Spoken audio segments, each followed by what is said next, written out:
श्रीमद् भगवद गीता अध्याय 7 ज्ञान विज्ञान योग। यह अध्याय भगवान की शक्तियों के भौतिक और आध्यात्मिक आयामों के वर्णन के साथ आरंभ होता है। श्री कृष्ण व्यक्त करते हैं कि ये सब उन्हीं से प्रकट होते हैं और धागे में गूंथे मोतियों की भांति उनमें स्थित रहते हैं। वे समूची सृष्टि के स्रोत हैं और ये सब उन्हीं में पुनः विलीन हो जाते हैं। उनकी प्राकृत शक्ति माया पर विजय प्राप्त करना अत्यंत दुष्कर है, लेकिन वे जो भगवान के शरणागत हो जाते हैं वे उनकी कृपा प्राप्त करते हैं और इस पर सरलता से विजय पा लेते हैं। आगे श्री कृष्ण उनके शरणागत न होने वाले 4 प्रकार के लोगों और उनकी भक्ति में तल्लीन रहने वाले 4 प्रकार के लोगों का वर्णन करते हैं। वे अपने भक्तों में उन्हें अत्यंत प्रिय मानते हैं, जो अपने मन और बुद्धि को उनमें विलय कर ज्ञान में स्थित होकर उनकी आराधना करते हैं। कुछ लोग जिनकी बुद्धि सांसारिक कामनाओं द्वारा हर ली जाती है, वे स्वर्ग के देवताओं की शरण में जाते हैं, किंतु ये स्वर्ग के देवता केवल अस्थायी भौतिक सुख प्रदान कर सकते हैं और इन क्षणभंगुर सुखों को भी वे भगवान से शक्तियां प्राप्त होने पर ही प्रदान कर सकते हैं। इस प्रकार से भक्ति का उपयुक्त लक्ष्य स्वयं भगवान है। श्री कृष्ण पुष्टि करते हैं कि वे परम सत्य और अंतिम गंतव्य या सिद्धि है और सर्वज्ञ, सर्वव्यापक और सर्वशक्तिमान जैसे शाश्वत दिव्य गुणों से संपन्न है, क्योंकि उनका वास्तविक स्वरूप उनकी दिव्य योगमाया शक्ति के आवरण द्वारा आच्छादित रहता है और इसलिए उनके अविनाशी दिव्य स्वरूप को सब नहीं जान सकते। यदि हम उनकी शरण ग्रहण करते हैं तब वे हमें उन्हें जानने का अपना दिव्य ज्ञान प्रदान करते हैं और उनको जानकर हम भी आत्मज्ञान और कार्मिक गतिविधियों के क्षेत्र का ज्ञान प्राप्त कर लेते हैं। श्रीमद् भगवद गीता अध्याय 7 ज्ञान विज्ञान योग। श्लोक 1।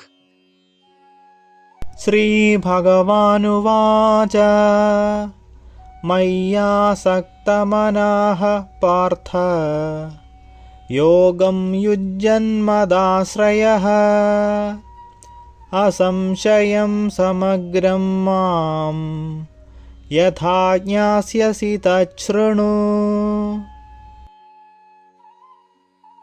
परम प्रभु ने कहा, हे अर्जुन, अब यह सुनो कि भक्ति योग के अभ्यास द्वारा और मेरी शरण ग्रहण कर मन को केवल मुझ में अनुरक्त कर और संदेह मुक्त होकर तुम मुझे कैसे पूर्णतया जान सकते हो।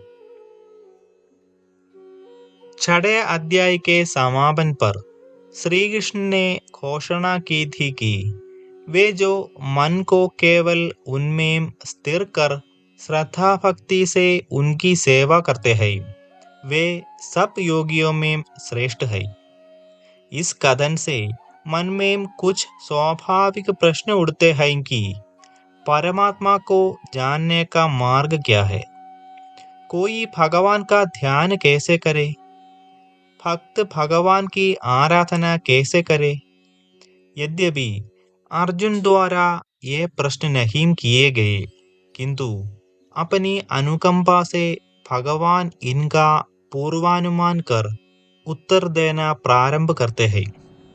उन्होंने शृणु शब्द का प्रयोग किया है, जिसका अर्थ सुनना है, और इसके साथ मदाश्रयः शब्द का भी प्रयोग किया है, जिसका अर्थ अपने मन को मुझ में केंद्रित करना है। श्लोक 2।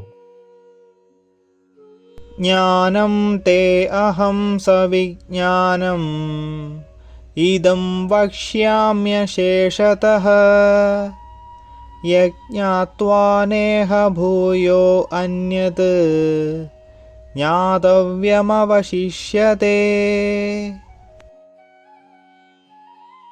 अब मैं तुम्हारे समक्ष इस ज्ञान और विज्ञान को पूर्णतः प्रकट करूंगा, जिसको जान लेने पर इस संसार में तुम्हारे जानने के लिए और कुछ शेष नहीं रहेगा। इंद्रियों, मन और बुद्धि से आर्जित जानकारी को ज्ञान कहते हैं। आध्यात्मिक अभ्यास के परिणाम स्वरूप अपने अंतःकरण से अंतर्दृष्टि के रूप में प्राप्त ज्ञान को विज्ञान कहा जाता है। विज्ञान भौतिक ज्ञान नहीं है, क्योंकि इसकी प्रतीति का बोध प्रत्यक्ष अनुभव से होता है। गुरु और धर्म ग्रंथों से प्राप्त सैद्धांतिक जानकारी ज्ञान है, और जब हम उस ज्ञान के अनुसार साधना का अभ्यास और अपने मन को शुद्ध करते हैं, तब हमारे भीतर अनुभूति के रूप में प्रकाशित ज्ञान विज्ञान कहलाता है। जब वेदव्यास ने श्रीमद् भागवतम लिखने का निर्णय लिया, तब उसमें प्रकृति, भगवान की महिमा और भक्ति के विषय का वर्णन करने के लिए वे ज्ञान के आधार पर इसकी रचना करने में संतुष्ट नहीं थे। श्रीमद् भागवतम में इस प्रकार से वर्णन किया है।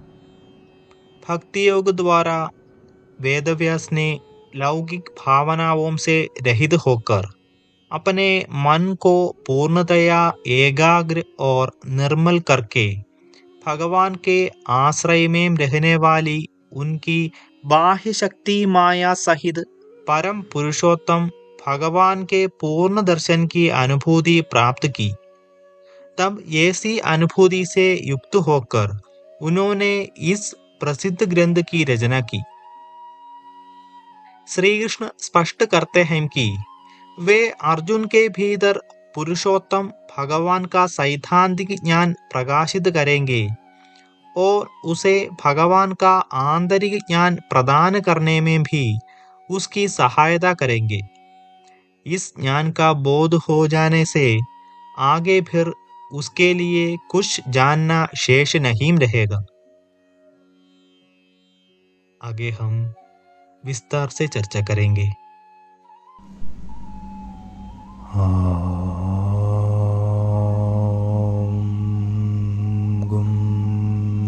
गुरुभ्यो